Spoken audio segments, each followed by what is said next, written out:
Welcome to Power Queens with me, Thandi Hlatshwayo. Today on the show, I have author, entrepreneur, mother, wife, and of course, Power Queen, Silindile Mkhize. Welcome to the show. Thank you so much for having me on the show, and hello to all the viewers. It's an absolute pleasure to have you on the show. I'm so excited. We have a funny story to tell, by the way. We actually met on social media about 5 years ago, and the moment I got the opportunity to interview my first guest in Durban, it was a no-brainer to contact Slee and ask her to come on the show. So thank you. It means a lot to me. Thank you. So Silindile, let's get right into it. Tell us a bit about yourself. Who is Silindile? As you've said, I am a wife, a mother, an entrepreneur. I'm a founder and CEO of UberFix. But over and above that, on social media, I refer to myself as the Slee. And the main reason why I refer to myself as the Slee is because I believe that we are to be imitators of Christ, and you need to see yourself as how Christ sees you. So I am the Slee. I am the chosen one. I am a daughter of the Most High God, He who knew me before the foundations of the earth, He who calls me by my name and not by my last sin. So I am the Slee. I'm a daughter of the King. That is really powerful. And Silindile, let's talk about your new company, UberFix. What is it about, and what inspired you to open a business of this nature? So basically, I think it all started 2 years ago, when I was expecting my son, and I just thought I had this anxiety, and I wanted to actually create an app that would link mothers and nannies, because I had this anxiety of where am I actually going to find the perfect nanny. So basically, UberFix is a media company that's primarily focused on empowering women through various platforms, which will enable them to reclaim their power, their dignity, and overall self-esteem. So at the heart of who we are as a company is empowerment, and under the umbrella of UberFix is UberFix Careers, UberFix TV, and UberFix Business. So essentially what UberFix Careers is the first ever job classified that is specifically for women in Africa. And that's huge. Thank you. Yeah, that is.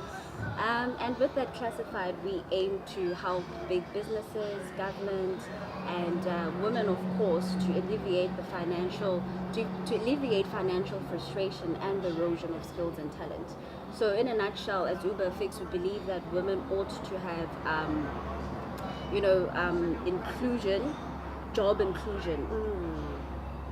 That is such an important thing, and I really commend you for taking on this.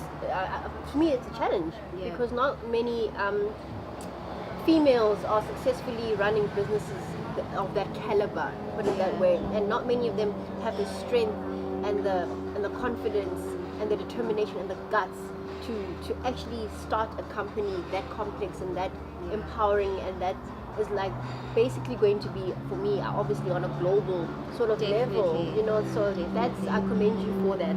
And how long have you been an entrepreneur, and what do you find most rewarding about being an entrepreneur? I think I've always been an entrepreneur at heart. I remember, as early as when I was in primary school, and it was a hot day, and I remember telling my gran that I want to start selling ice blocks. And she was like, no ways, you're not even in grade 5 yet, and what is this? Why do you want to get into business? And she was like, no. Just get that idea out of your head. So I think I've always wanted to get into entrepreneurship. I mean, in primary school, during market days, I would always be selling. Even, in high school, I never used to have holidays because I always worked, even though I wasn't necessarily selling, but I've always just, strived to be an independent woman. I've worked throughout my holidays, whether I was doing promotions or I was waitressing. I've just always been that person. And at some point I worked in a clothing store. I've just always had that drive. I've just always loved, being independent and just having financial independence, more importantly. So after high school, even coming to Durban to study, I came to Durban, and what I've done when I arrived was just work as well. I worked for a newspaper. I used to sell advertising space, and when I was doing my final year, which was in retail business management. I then decided to actually study fashion design and construction, and that was the beginning of Thandi Apparel. That was me still being in business as well. Yes. So I've just always been in that entrepreneurship space. Wow, that is really inspiring. And talking about Thandi Apparel, you mentioned that I really, really love the brand. Yeah. What is the status of it now? And just for people that did not know you from there, Definitely. and now know you as this Lee who's just founded Uber Fix. Yeah. What can you say about Thandi Apparel? Because I loved the brand behind it. So basically, with any business, you always need to continuously go back into the drawing board and look at ways in which you can, rebrand, or look at ways in which you can try and make the brand better. Yeah. So right now, Thandi publicly is on hold, Yeah. but behind the scenes, there's so much of work that goes into it. Yeah. So for those who don't know what Thandi Apparel was about, it was a clothing line that was specifically focused on ready-to-wear garments and custom-made clothing.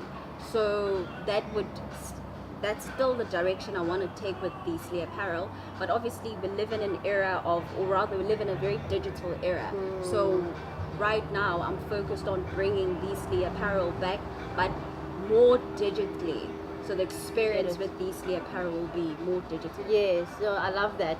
And I think there are a lot of women that are, if I can say loosely, using the term woman empowerment lately, specifically from an entrepreneurship context. Yeah. What would you say is your definition of real woman empowerment? And a lot of young women, including teenagers, are looking at public figures even throwing the term around and going hashtag women empowerment, and they're starting to get confused with women empowerment and real women empowerment. So what would you say it really is the real definition? Definitely. I think I did a video a few weeks ago speaking about that specifically, and I was saying that women empowerment for me goes far beyond just women putting on heels and makeup and attending events and being in pink and taking selfies. Women empowerment for me is about equal opportunities. Yes. If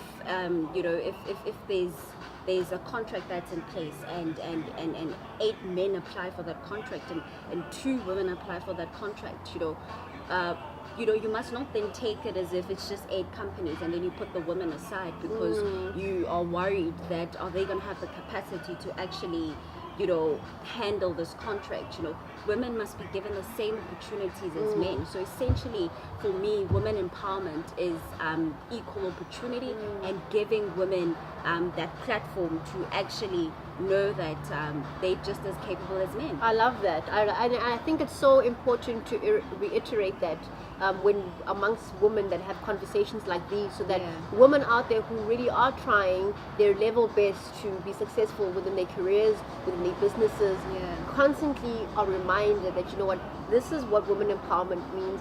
Don't give up, keep pushing, and know when it's real and when it's not real. That is true. And if someone wants you to be their mentor or reaches out to you for advice or business tips, do you avail yourself for them? And if so, what channels can a person do to reach out to you and to seek help from you? Because I see that a lot of I've encountered, and even my own experience, there are some women that you might look up to and you're scared to approach them, you don't know how to approach them, and sometimes when you do approach them, they do turn you down and they do give you sort of like I don't do that.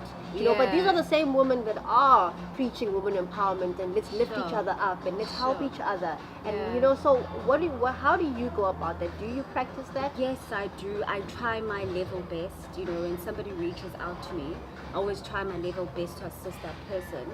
Hence why I'm currently writing a book, because it is an extension of that, an extension of me saying that, I am here, and I've had to go through certain lessons to get to where I am, and if I can shed some light on my experiences, my challenges, and if that can assist you, especially in entrepreneurship, then well and good. Oh, I love that, and I like the way in which you're doing it. The medium in which you're doing it. It's creative, and it makes it easily accessible for, you know, women who can't always have a physical encounter with you. They can pick up the book and get to know you and your thoughts and get to learn from you and, you know, instill those tips that you teach in your book. So I really, really like that. That's really powerful. Thank you. And as a young black female business owner, what have you found to be the most challenging thing about entrepreneurship as a young black female? Sure. Probably the most challenging thing, you know, firstly, we are competing with big corporates. We don't have startup capital. Even if you don't have startup capital, it doesn't mean that you should not start. And once you start your business, you are your own person. You are your own finance department. You are your own PR department. You are your own, HR department. You are your own person. So that can be very challenging where you are this, it's almost like a one-man show where you are everything within the company. I think that for me has been very challenging. And, but challenges are good. Yes, absolutely. And you learn from them and you grow from them. And that brings me to my next question. What do you do to overcome those challenges? Just constantly going back to the drawing board and finding ways in which you can overcome those challenges. You know, as I've said, we've spoken about Thandi Apparel, and I've told you that Thandi Apparel is currently on hold because I'm looking at new ways in which I can come back into the market and actually, you know, you need to understand the areas in which we're in. You know, you can't stick to traditional ways. When I was making custom-made clothing, women would come to me. That's time. We're taking measurements. They're coming back. They're doing the fitting. Then they need to come back the second time to have the final fitting. So moving into a more digital space, I'm definitely looking at ways in which I can actually cut all of that down and have, you know, this flow in that. Yeah. That's really clever, and I think it's obviously, like you say, it's cost effective. Yes.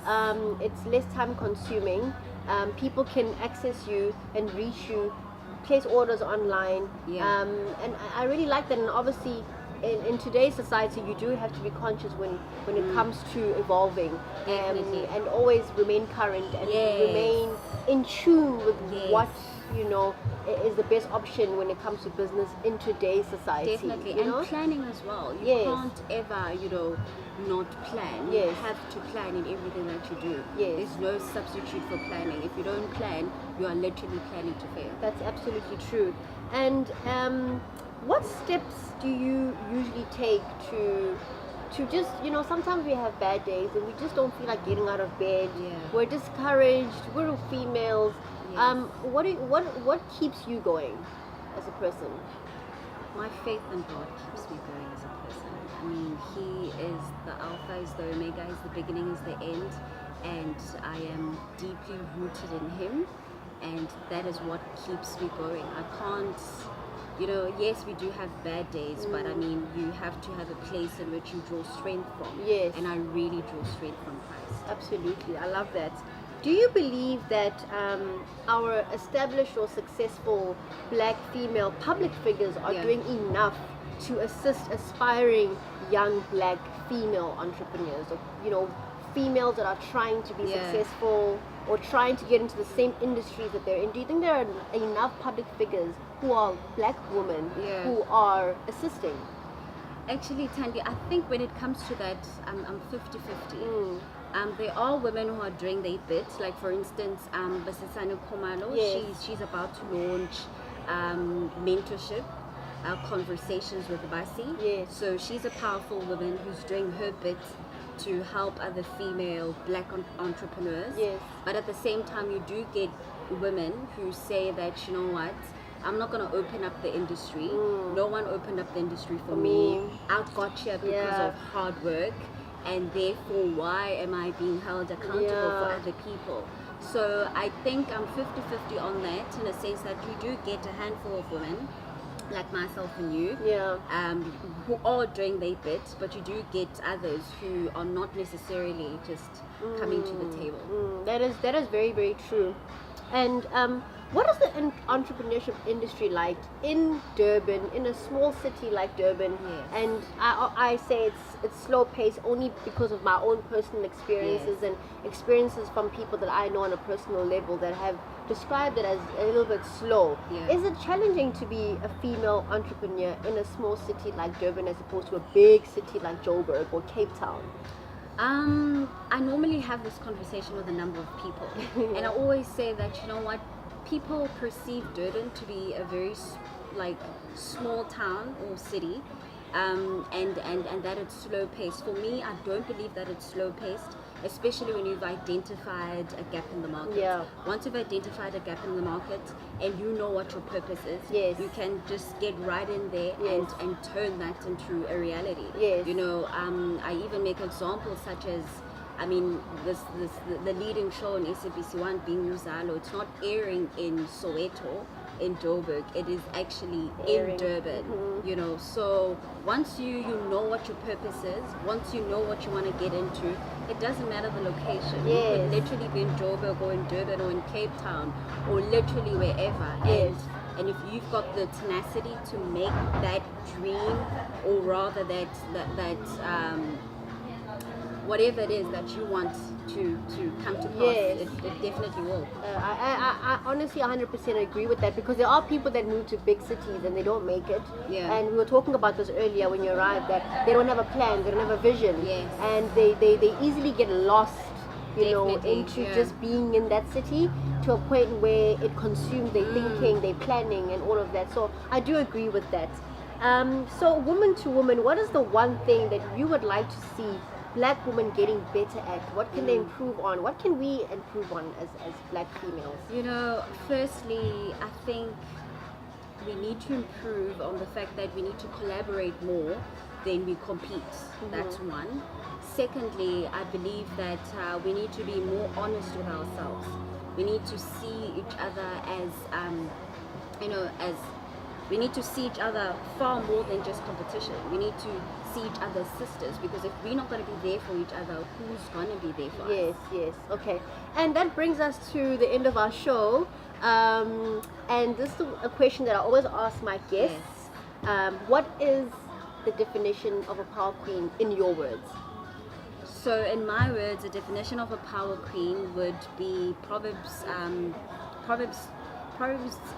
21 verse 35, where the Bible says she's clothed in strength and dignity and she loves without fear of the future. For me, being a power queen is just that, knowing who you are. I love it. I love it. Silindile, you know what? I can't thank you enough for being on the show. It's been really inspiring. It's been motivating. You are really, truly a power queen. And as a gift from Four Cousins, I'd like to present you with a sparkling wine hamper. Yes. If you don't drink, feel free to give it to someone that you know drinks. Yes. But I have to just present this to you. Oh, Just as a thank you. Thank you for being in our show, and thank you to everyone that has watched this inspiring interview. Please don't forget to subscribe to our YouTube channel, Power Queens. Follow us on Instagram at Power Queens ZA. Follow me on Instagram at Thandi the Luminary, and follow Silindile, our amazing guest, Yes, at the Slee. and please look out for Slee's book launch. I believe that you're launching soon, I saw. That's great. And please keep a lookout for Uber FX. Visit the website, Yay. find out information. You know, send her an email if you're interested in, you know, collaborations or just getting to know Slee and getting to know her amazing company. That's honestly going to be one of the biggest things we have seen thus yet, coming from a young African woman. Oh, thank you. Thank you so much. See you next time on Power Queens. It's been great. This is Thandi Hlatshwayo.